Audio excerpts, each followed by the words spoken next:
Hello everyone! It's us again, ang feeling vlogger nga gamay rag follower. So for today, pupunta na ako sa restaurant namin sa aming munting karinderya. Nauna na yung asawa ko doon at kasi nagpaiwan ako dito saglit kasi may mga nilinis pa ako sa bahay, mga gawaing bahay, mga labahin. Kaya yon, so pupunta ako ngayon sa shop namin at for today's video is papakita ko sa inyo ang traditional food ng mga British. So, let's see later. Let's watch this.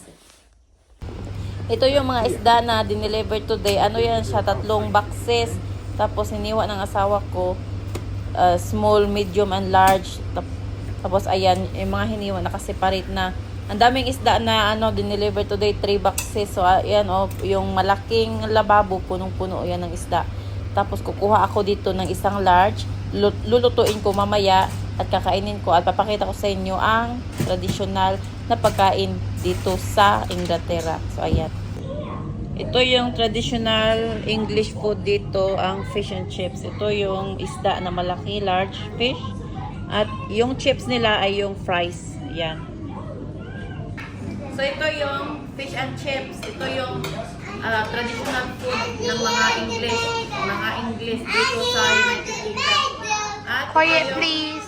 Gagamitin kong sauce, curry sauce. So 3 ang sauce na pagpipilian dito. 4 pala. Meron silang mashed beef, meron silang gravy, curry sauce, at saka tartar sauce. Pero mas prefer ko ang curry sauce. Ito yung chips, fries. Ang tawag nila sa chips, ang tawag nila sa fries dito ay chips. Nilagyan ko na pala ito ng asin. So ganito lang pagkain, mas masarap pagkamayin sa pagkain. Quiet, please. And ito yung fish. Ito yung fish. Ito yung isda. Fish and chips. Ayan o. Ano siya? Yung harina na may tubig ng butter ang tawag na kung ano-ano mga nilagay nila. So ito yung ginagamit. Ito yung i-cook muna siya sa sa butter before siya i-prito. Tapos sa sauce, sa curry sauce. I-dip sa curry sauce. Kainin. Sobrang init. Sarap.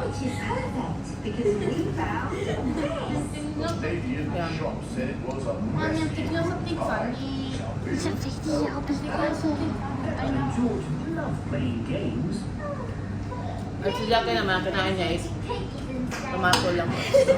Walang chok ito. Nandito kami ngayon sa munting restaurant namin, sa aming munting karinderya. Tapos ang best seller namin is itong fish and chips. Halos araw-araw, ang daming nabebenta namin fish and chips kasi ito yung paborito ng mga tao dito. Ito yung tawag nila dito, traditional food nila. Kaya ito yung best seller namin dito, fish and chips. Fish and chips. Yung mga anak ko, kumain na sila kanina. Kumain sila ng pizza. Gumawa si Pilian ng sarili niyang pizza. Hindi ko na videohan kasi busy kanina, maraming customer. Ngayon, 2 o'clock ng hapon, wala na masyadong customer. Kaya may time ako na gumawa ng vlog saka magluto ng fish and chips. Ito yung lagi naman kinakain dito.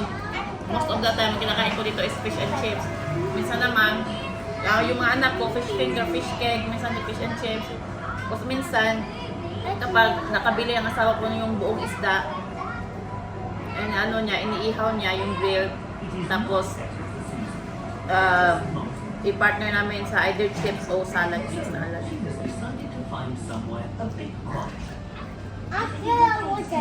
Masarap ang fish and chips, lalo na kapag may curry sauce. Pero depende sa panglasa nyo. Meron, yung iba gusto ng tartar sauce, yung iba naman mashed base, yung iba naman gravy. Pero mostly sa mga tao dito, ang gusto nila is curry sauce. Best seller din naman ng curry sauce. Doctor, give kasi, give Jackie a drink. Give her a drink. Give her the water. Ayan, si Jackie. Kumain siya ulit. Nagutom ulit si Jackie. Ayan, busog na ako. Hindi ko naubos. To may kalahati pang isda. Sobrang laki kasi ng large fish dito sa amin. Tapos ito yung chips. Hindi ko naubos. Ang dami kasi nilagay ko. Kaya yun, i-ano ko na lang to. Bigay ko sa asawa ko. Baka nagutom na din siya. Kaya yun. Thank you. Okay.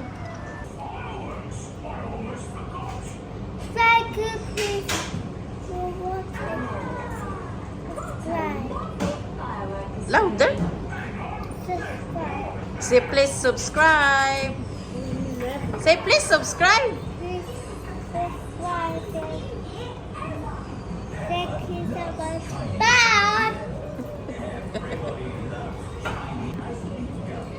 Come on, say it. Jackie.